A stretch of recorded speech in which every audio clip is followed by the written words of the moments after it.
Hadirin hadirat, muslimin muslimat, semua yang berhadir malam ini mendapatkan pahala jihad fisabilillah. Janji Rasulullah sallallahu alaihi wasallam, man kharaja fi talabil ilmi, siapa yang keluar rumah dengan niat menuntut ilmu, fahuwa fi sabilillah, maka dia sama seperti orang yang berjihad fisabilillah hatta yarji'a, sampai dia pulang kembali ke rumah. Dan ketika majlis ini berakhir, dalam kitab Musnad Ahmad bin Hanbal dikatakan, maka saat semua orang yang berhadir dalam majlis ilmu, majlis zikir tegak berdiri, apa kata malaikat? Qumu maghfuran lakum, kamu tegak berdiri dalam keadaan semua dosa-dosa kamu diampunkan Allah subhanahu wa ta'ala. Maka hendaknya kita pulang dari majlis ini dalam keadaan bersih dari segala silap dan salah, insyaallah. Lalu kemudian orang yang datang ke majlis ilmu, maka dimudahkan Allah jalannya menuju surga sesuai dengan janji Sayyidina wa Maulana Muhammad sallallahu alaihi wasallam.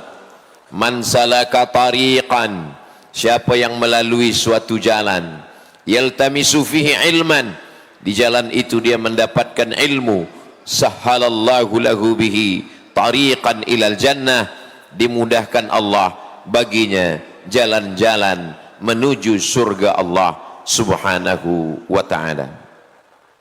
Malam hari ini kita akan membahas indahnya hidup bersyariat. Ada setengah manusia yang mengatakan syariat itu tidak lagi sesuai dengan zaman moden. Syariat itu hanya sesuai 1400 tahun yang lampau. Syariat sudah ditinggalkan oleh zaman. Syariat tidak lagi relevan. Syariat tidak lagi bersesuaian. Syariat perlu dibuang jauh-jauh, karena syariat hanya akan menghambat kehidupan kemajuan manusia. Maka semua syariat ditembongkan dengan akal manusia. Kita dibagi akal, maka gunakanlah akal yang sesuai dengan kehidupan. Adapun syariat, maka dia kita buang jauh, sebab syariat ini hanyalah warisan dari orang-orang dulu. Asatirul awalin hanyalah mitologi, hanyalah sesuatu dongeng belaka yang tak sesuai untuk manusia yang hidup di zaman ini. Satu-satu syariat ditinggalkan. Syariat mengajarkan untuk meninggalkan khamar. Innamal khamru khamar, wal maisir judi, wal ansab menyembelih binatang untuk berhala, wal azlam rijsun najis, min amali syaitan, perbuatan syaitan, fajtanibuh. Ini kata syariat, ini kata Allah, ini kata Rasulullah sallallahu alaihi wasallam. Maka manusia modern mengatakan, kita tinggalkan ini, kita boleh guna khamar, boleh minum khamar. Apa yang terjadi ketika manusia melawan syariat? Rupanya mereka minum khamar, dia drive kendaraan, di tengah jalan dia akan melanggar semua. Akhirnya malu-malu, manusia pun membuat peraturan yang baru, dibuat perundangan yang baru, bahwa kalau ada manusia meminum khamar, dia mabuk, dia tidak boleh bawa kereta. Maka apa maknanya? Sebenarnya diam-diam, malu-malu, mereka ingin juga menjalankan syariat, tapi dia tidak katakan ini syariat, ini adalah perundang-undangan manusia. Allah subhanahu wa ta'ala yang menciptakan manusia, maka Allah lah yang lebih tahu mana yang paling baik untuk manusia, mana yang tak baik untuk manusia. Allah mengatakan semua yang sejenis dengan khamar haram, tapi rupanya manusia ingin menawar yang dikatakan haram itu.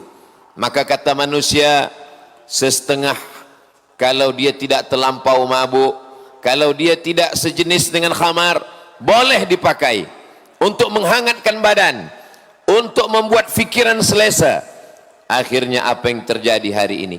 Kita tonton dalam YouTube, kita tengok dalam video yang di-share di Twitter, yang ada di grup-grup WhatsApp. Maka satu kota di Amerika, Philadelphia namanya, ada makhluk-makhluk yang dikatakan sebagai zombie. Mereka hidup, tapi dia sudah tidak ada lagi ada pikiran. Dulu kita tahu zombie hanya dalam film semata. Hari ini wujud nyata, ditonton oleh jutaan manusia. Mereka manusia, mereka hidup, mereka makan, tapi mereka sudah rosak. Tidak ada lagi ada hati dan pikiran. Siapa yang merosakkan hati dan pikiran mereka? Mereka sendiri. Siapa yang membuat mereka menggunakan khamar, narkotika itu? Yang membuat itu adalah manusia, yang menghalalkannya, yang membolehkannya, yang membiarkan orang lain melakukan itu. Mereka meninggalkan syariat. Likullin ja'alna minkum syir'atan wa minhaja. Kami sudah ajarkan, sudah bawakan, sudah sampaikan melalui lisan Sayyidina wa Maulana wa Syafi'ina wa Qurrati A'yunina Muhammad sallallahu alaihi wasallam. Sesiapa saja yang meninggalkan syariat ini, dia merosak dirinya. Semakin ditinggalkan syariat, semakin nyata di hadapan manusia. Itu baru satu contoh syariat khamar. Syariat tentang perempuan. Waqarna fi buyutikunna. Hendaklah perempuan itu duduk di rumah. Sebaik-baik tempat bagi perempuan adalah di rumah. Ya ayuhan nabi, wahai Nabi Muhammad sallallahu alaihi wasallam, qul li azwajika, katakan kepada istrimu, wa banatika, anak perempuanmu, wa nisa'il mu'minin, katakan perempuan yang beriman, istri-istri perempuan yang beriman, hendaklah mereka, ya ayuhan nabi, wahai Nabi Muhammad sallallahu alaihi wasallam, katakan kepada istrimu, anak perempuanmu, istri dari lelaki yang beriman, hendaklah mereka memanjangkan tudung mereka, memanjangkan pakaian mereka, menutup aurat mereka. Tapi rupanya manusia akhir zaman melawan syariat ini. Perempuan keluar dari rumah, perempuan tidak lagi menutup rambutnya, membuka badannya. Apa yang terjadi ketika lelaki tidak melihat perempuan, yang dia lihat hanya istrinya saja, maka yang paling cantik di dunia adalah istrinya. Bila ada kawannya, sahabatnya yang bertanya kepada dia, menurut engkau siapakah perempuan yang paling cantik? Maka lelaki beriman berkata, yang paling cantik adalah istri saya. Sebab apa? Sebab dia tak melihat perempuan yang lain. Tapi manakala syariat ini dilawan, semua perempuan membuka auratnya, maka lelaki pun rosak akal dan fikirannya. Dia melihat perempuan, akhirnya apa yang terjadi? Rosaklah rumah tangga. Lelaki tidak lagi mengatakan yang paling cantik adalah istrinya, tapi yang paling cantik adalah orang lain di luar rumahnya. Maka yang selama ini dia katakan baiti jannati, rumahku adalah surgaku dan bidadariku adalah istriku, maka berubahlah kata-kata itu. Surga tidak lagi di rumah, surga tidak lagi ada di dalam bilik, tapi dia sudah berada di tepi jalan, di tempat-tempat yang orang ramai menyaksikannya. Dan yang paling mengerikan dan menakutkan lagi adalah bila perempuan menutup aurat, maka lelaki teringin mencari perempuan sebab dia rindu melihat perempuan. Tapi manakala syariat ini ditinggalkan, maka perempuan membuka auratnya, maka lelaki sudah terbiasa melihat perempuan. Akhirnya apa yang terjadi? Karena dia terbiasa melihat perempuan, maaf beribu maaf, kata-kata ini tak layak untuk disampaikan, tapi begitulah kenyataan yang ada di akhir zaman. Laki-laki tidak lagi bernafsu kepada perempuan, malahan dia bernafsu pula kepada lelaki.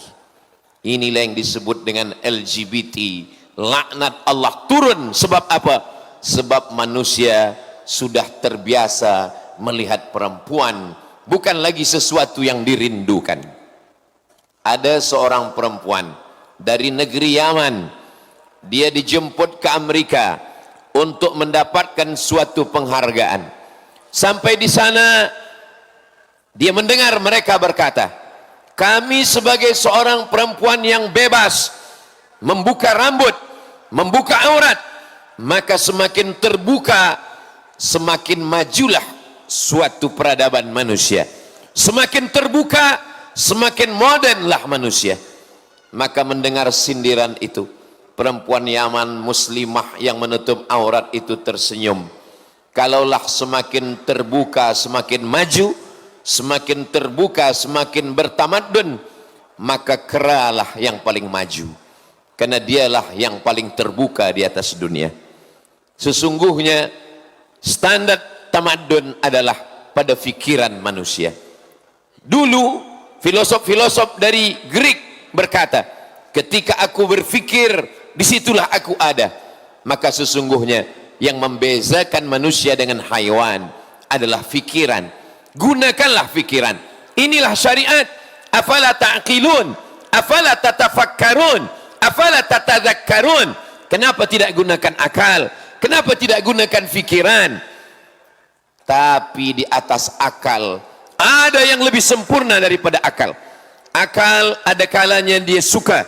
Kalau sudah suka, sebesar gajah pun salah orang, dia tak nampak. Tapi akal ada kalanya benci. Kalau dia sudah benci, sebesar kuman di seberang lautan pun akan nampak. Begitu kata pepatah Melayu. Kalau ada senang di hati, sebesar gajah salah manusia, tak nampak.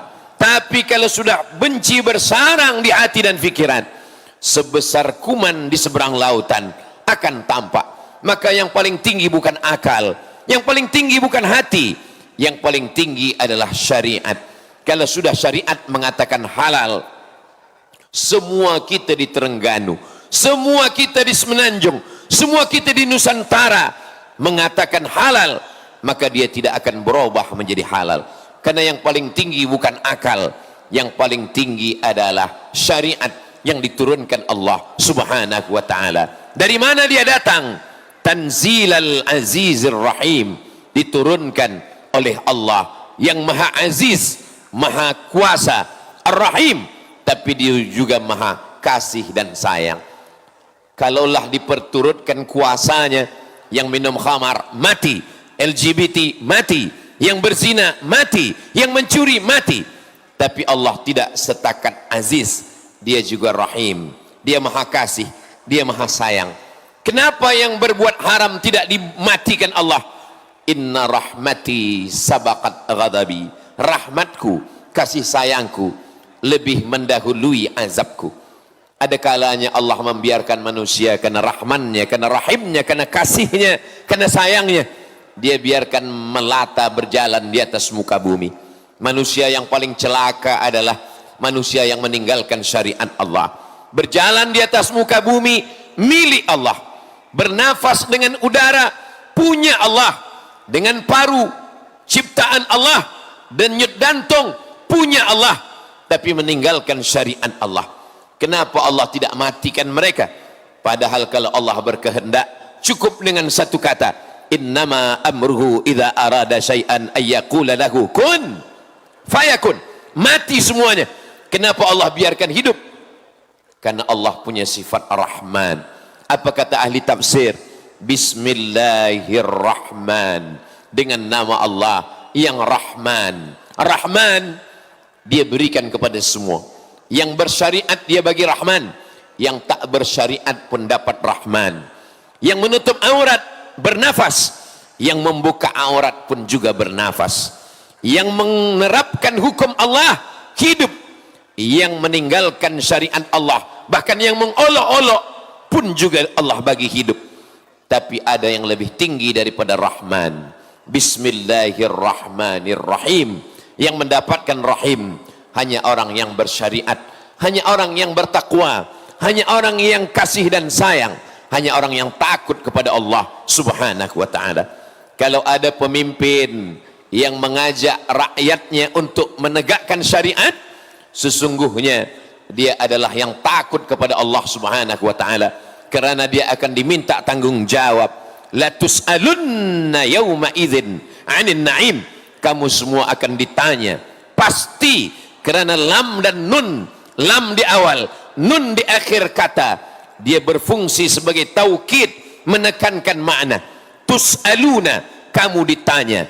Tapi kalau menekankan makna, sungguh kamu pasti akan ditanya.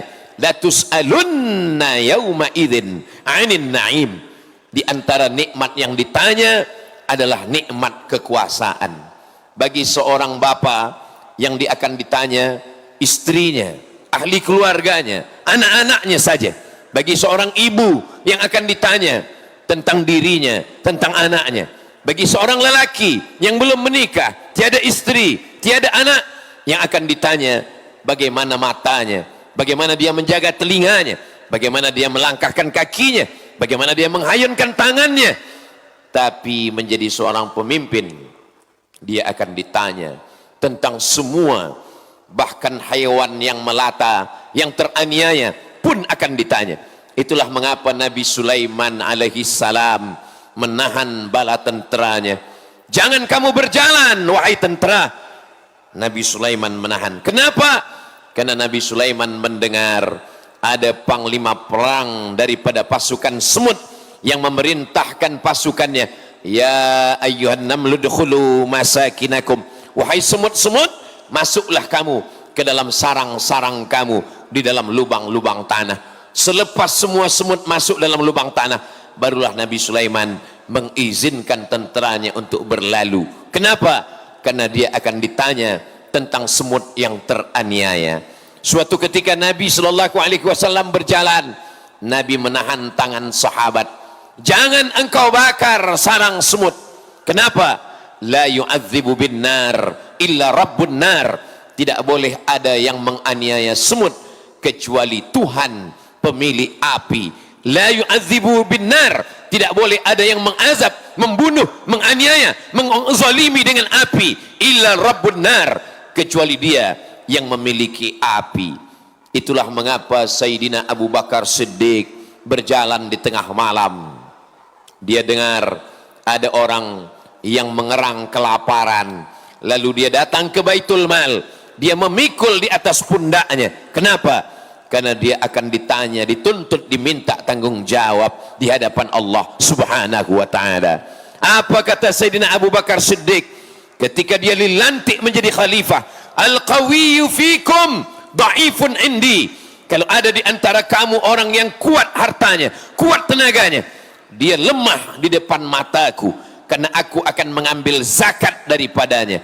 Ad-da'ifu fikum qawiyyun indi. Kalau ada di antara kamu orang yang lemah, yang tiada bertenaga, yang tiada kuasa, maka sesungguhnya dia kuat di hadapanku. Kenapa? Aku akan mengambilkan haknya daripada orang-orang yang ada harta, yang ada kuasa. Begitulah kekuasaan ketika diletakkan di tangan orang beriman, dia akan menolong syariat Allah Subhanahu wa ta'ala. Wa man lam yahkum bima anzalallah, Allah mengancam dengan 3 ancaman. Faulaika humul fasiqun, faulaika humuz zalimun. Yang paling mengerikan adalah faulaika humul kafirun.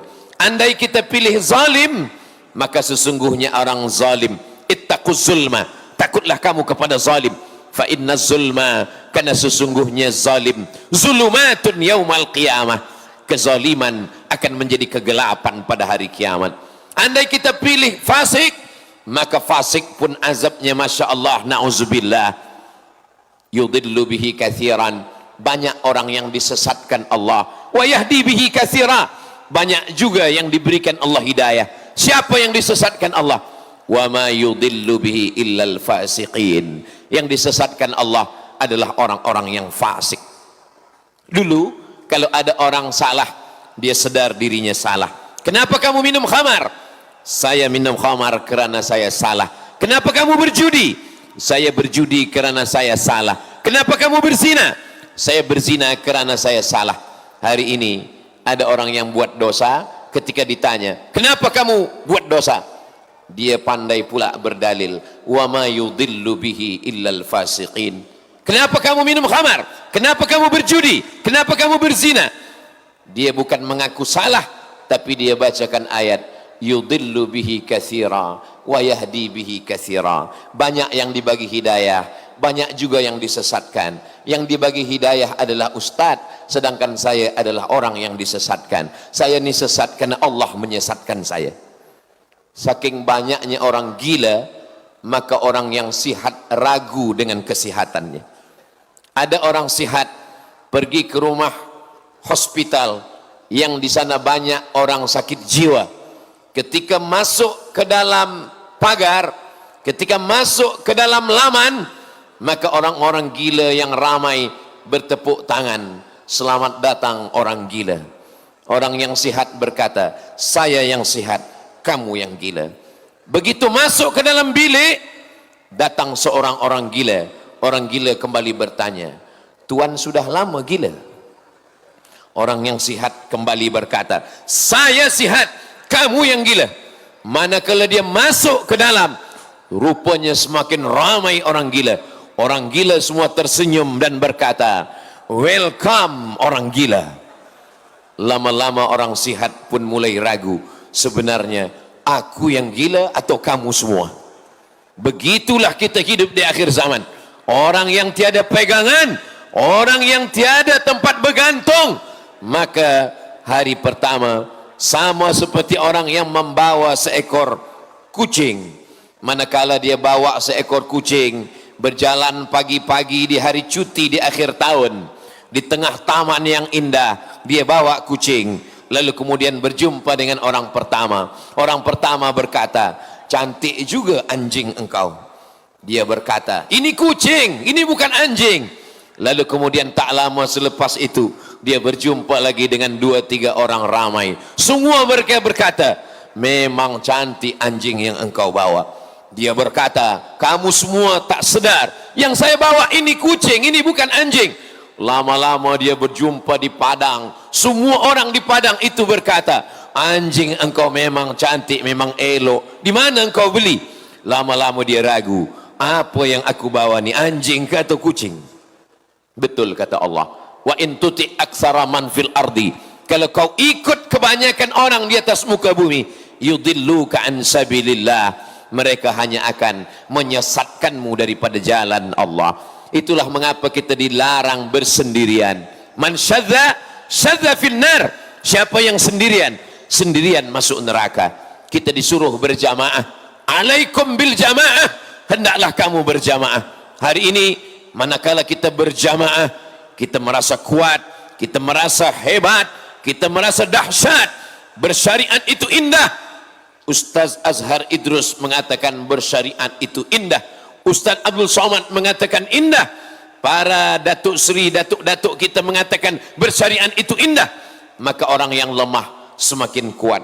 Tapi bila kita sendirian, berada di tengah orang yang mengolok-olok syariah, yang mengejek syariah, yang menginjak syariah, yang merendahkan syariat, lama-lama kita pun akan terikut. Maka duduklah bersama orang yang kalau kita duduk bersamanya, selamat keyakinan kita. Kun ma'allah, duduk bersama Allah.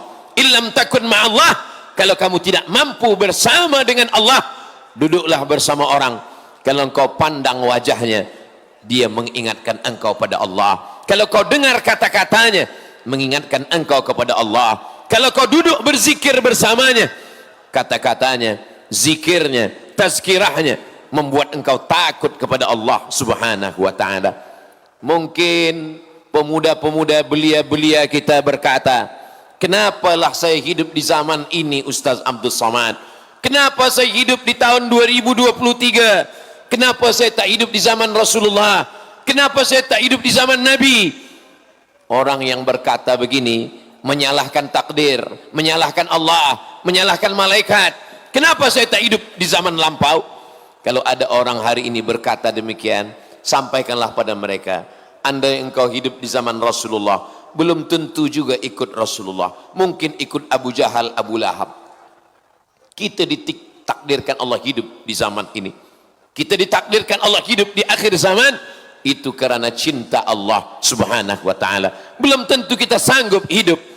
Bayangkan ketika semua orang mengatakan yang mengikut Nabi Muhammad itu majnun, gila, asatirul awalin, dongeng semata, sahir, tukang sihir, rajulun mashur, orang yang kena sihir.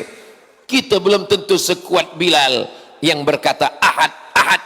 Kita belum tentu sekuat Suhaib Ar-Rumi, meninggalkan anak, meninggalkan istri, meninggalkan perniagaan.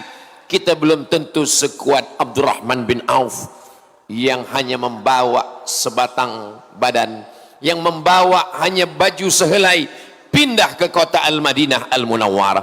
Allah takdirkan kita hidup hari ini karena Allah sayang dengan kita. Ada orang-orang yang kata Nabi sallallahu alaihi wasallam, nanti mereka akan minum dari haud, dari telagaku ini mereka akan minum. Sahabat bertanya, kami ya Rasulullah, antum ashabi, kamu sahabatku. Lalu mereka siapa ya Rasulullah? Mereka adalah ikhwani, mereka adalah saudaraku. Siapa mereka ikhwani itu ya Rasulullah? Amanubi, mereka percaya kepadaku. Walam yarauni, walaupun mereka tak pernah melihat aku, mereka tak pernah berjuang bersamaku, mereka tidak pernah sholat di Masjid Nabawi bersamaku, tapi mereka percaya kepadaku. Jarak aku dengan mereka 1445 tahun. Mudah-mudahan kita termasuk orang yang dikatakan oleh Rasulullah sallallahu alaihi wasallam. Kita bukan di Arab, kita tidak duduk bersama Nabi di Masjid Nabawi, kita tidak ikut perang Uhud, perang Khandaq, perang Khaybar. Kita hidup di bumi Melayu, tapi insya Allah hati kita rindu kepada Dia. Kita ingin berada di hadapannya, tapi rupa-rupanya takdir menjauhkan kita.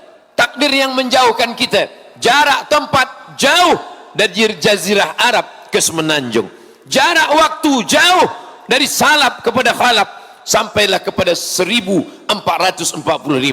Tapi di balik itu semua ada kecintaan. Dulu orang berkata, nanti akan ada yang bernama internet.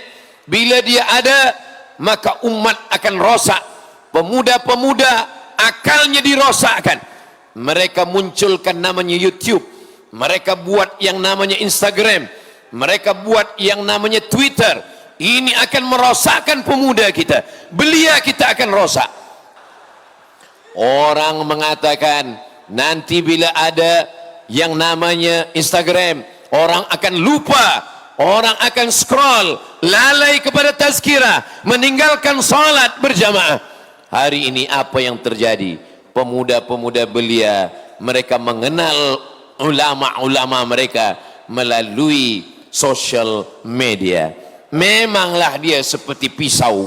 Pisau bila dipakai memotong ayam, memotong itik, memotong kerbau, maka dia menjadi amal, menyebut nama Allah. Tapi bila dipotongkan ke urat, dipotongkan ke leher, dia akan membunuh diri. Begitu juga dengan sosial media kita. Bila kita pakai untuk dakwah, kita pakai sebagai wasilah, kita pakai sebagai watawasau bil haq, watawasau bis sabr, maka sesungguhnya semua itu akan menjadi amal. Dulu awal-awal kemunculannya, semua orang berkata ini TikTok akan merosakkan semua pemuda belia kita. Sebab bila dibuka TikTok, isinya dua saja, ulat pinang dengan ulat sagu. Tapi hari ini apa yang terjadi? Solawat, zikir, tazkirah, semuanya ada. Tinggal kita lagi memilih. Fa'alhamaha fujuraha wa taqwaha. Allah berikan dua jalan, jalan fujur dan jalan taqwa. Qad aflaha man zakkaha. Beruntunglah orang yang mensucikan matanya, mensucikan telinganya, mensucikan hatinya. Qad khaba man dassaha. Merugilah orang yang mengotorinya. Bila datang lalat, lalat terbang di atas angin. Rupanya lalat masuk ke dalam cawan. Nabi mengatur tentang lalat masuk ke dalam cawan. Idza dakhala az-zubab fi ina'i ahadikum, kalau lalat masuk ke dalam cawan kamu, falyughmishu, celupkan ke dalam. Fa inna fi ihda jinahaihi da'an, pada satu sayapnya ada penyakit, wa fil ukhra syifa, tapi dalam satu sayapnya lagi ada ubat penawar. Kalau lalat masuk ke dalam cawan air minum diatur dalam Islam, apalagi dengan ekonomik, apalagi dengan politik, apalagi dengan hukum halal haram. Idza tasa'aba ahadukum, kalau kamu menguap, falyarudda mastata'a, maka jangan menguap selebar-lebarnya, tahan. Kalau menguap diatur oleh Islam, apalagi masalah pemerintahan, apalagi masalah hubungan negara, apalagi masalah hubungan ekonomik. Idza atisa ahadukum, kalau kamu bersin, falyadha yadayhi ala kaffaihi, letakkanlah tangan di wajah, wal yakhfid sautahu, maka ringankanlah suara, kecikkan suara. Jangan bersin dengan suara yang menggelegar. Kalau bersin, menguap, lalat masuk ke dalam bejana, masuk ke dalam cawan, diatur dalam Islam. Apalagi masalah muamalah, masalah ekonomik, masalah kehidupan bernegara. Begitulah Islam. Maka datanglah para ulama, di antaranya ulama mazhab Syafi'i, meninggal tahun 450 Hijrah. Kitab itu sudah berumur 1000 tahun. Dia bernama Al-Imam Al-Mawardi. Nama kitabnya Al-Ahkam As-Sultaniyah, hukum hakam kesultanan. Mengatur bagaimana mengangkat pemimpin, bagaimana menasihati pemimpin, bagaimana seorang pemimpin dimuliakan, dihormati. Maka itulah ajaran Islam. Kita suruh masuk ke dalam ajaran Islam. Ya ayyuhalladzina amanu, hai orang beriman, udkhulu, masuklah ke dalam Islam kafah, secara keseluruhan. Syariatnya, akidahnya, akhlaknya, dan fiqh terbagi lagi. Ibadahnya, muamalahnya, ekonomiknya, siasahnya. Ada fiqh yang terkait dengan ibadah, salat, puasa, haji, umrah. Ada fiqh yang terkait dengan muamalah, rahan, gadai menggadai, baik jual beli, hutang piutang, mudharabah bagi hasil. Ada fiqh yang terkait dengan siasah, al-khilafah namanya, nama lainnya as-siyasah asy-syar'iyyah. Syekh Yusuf Al-Qardawi menyebutnya fiqhud daulah. Ada lagi yang terkait dengan hukum hakam, ekonomik, muamalah namanya. Begitulah luasnya Islam. Islam diturunkan Allah sebagai syariah, syari' jalan, syariah way of life, jalan orang bagaimana menjalani hidup. Manusia kalau dia berpikir dari mana dia datang, berapa lama dia di sini, kemana dia akan kembali. Apa kata Socrates, seorang filosof dari Greek? Manusia perlu hidup 500 tahun untuk berpikir dari mana dia datang. Kerana Allah Maha Kasih dan Sayang, Dia tidak suruh kita berpikir lama-lama. Kalau 500 nak berpikir, 500 tahun duduk berpikir bagaimana nak mencari makan, bagaimana nak berbini, beranak, bagaimana nak mencari nafkah. Kalau hanya berpikir, maka Allah turunkan malaikat, Allah turunkan rasul-rasul untuk mengajarkan kepada manusia. Dari mana kita datang? Wa idh akhadha rabbuka min bani Adam. Ingatlah ketika Allah mengambil perjanjian daripada anak cucu keturunan Adam. Wa idh akhadha rabbuka min bani Adam min zuhurihim dzurriyyatahum wa asyhada. Allah mengambil persaksian. Dalam sembahyang tadi kita bersaksi asyhadu, tapi dulu asyhada. Allah yang mengambil persaksian. Belum ada kuku, belum ada bulu, belum ada darah, belum ada tulang, belum ada daging. Saat itu hanya ada roh, roh saya, roh Datuk Seri, roh Datuk, roh Datin, roh pemuda belia. Semua roh kita berkumpul. Saat itu Allah bertanya dengan satu pertanyaan, alastu bi rabbikum, bukankah aku ini Rabb kamu, bukankah aku ini Tuhan kamu? Semua kita saat itu menjawab, bala syahidna, kami bersaksi engkaulah Rabb kami, engkaulah Tuhan kami. Tiada siapa di antara kita yang mengingat itu, karena kita manusia. Manusia dari kata nasya. Nasya artinya lupa. Kita lupa dari mana kita datang. Kita lupa kita sudah berjanji kepada Allah, antaqulu yaumal qiyamah, nanti pada hari kiamat kamu akan berkata, inna kunna an hadza ghafilin, kami lupa, kami tak ingat, kami tak tahu. Sekuat-kuatnya akal manusia, dia hanya mampu mengingat umur 5 tahun. Saya lahir tahun 1977, tahun 1982 datuk saya, ayah daripada ibu saya meninggal dunia. Saya masih ingat, kami mengantar ke kuburnya. Saya pejamkan mata, saya ingat muazzin ada yang mengumandangkan azan. Saya ingat ibu saya menangis kerana ayahnya meninggal dunia. Tapi yang sebelum itu kita tak ingat. Kita tak ingat bila ayah kita mengazankan ke telinga kita. Kita tak ingat berapa kali kita jatuh belajar berjalan. Kita tak ingat bagaimana kita merangkak. Kita tak ingat bagaimana kita lahir. Kalau saat merangkak, jatuh, berjalan, azan pun kita tak ingat, apatah lagi saat roh sedang diambil sumpah oleh Allah subhanahu wa ta'ala. Lalu kemudian roh tadi dikirimkan. Inna ahadakum yujma'u khalquhu fi batni ummihi 40 yawman nutfah, 40 hari dalam bentuk nutfah air, summa yakunu alaqatan mithla dhalik, 40 hari dalam bentuk darah, summa yakunu mudghatan mithla dhalik, 40 hari dalam bentuk daging, 40 hari air, 40 hari darah, 40 hari daging, 120 hari, 4 bulan. Yursalul malaku, dikirim malaikat. Datang malaikat membawa roh masuk ke dalam perut seorang perempuan. Perempuan itu berada di Terengganu, maka lelaki yang lahir itu menjadi orang Terengganu. Masuk roh ke dalam perut seorang perempuan. Perempuan itu berada di Sumatera seberang, maka dia pun menjadi orang Sumatera. Masuk ke dalam perut orang yang ada di Afrika, berbeza kulitnya, berbeza bahasanya, tapi dia tetaplah datang dari Tuhan yang sama. Dari mana kita datang? Inna lillah. Kemana kita akan kembali? Wa inna ilaihi raji'un.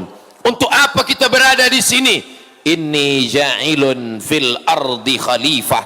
Kita diangkat Allah berada di sini sebagai khalifah, sebagai pemimpin. Dunia ini pernah diserahkan kepada jin, tapi hancur kacau balau. Kepala menjadi kaki, kaki jadi kepala.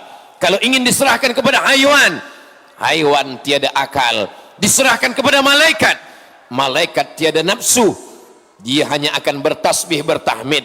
Tiada binaan yang kokoh, tiada jalan yang elok, tiada kapal di tengah lautan, kerana tidak ada hawa nafsu. Allah ciptakan satu makhluk, dia ada hawa nafsu, tapi dia ada akal.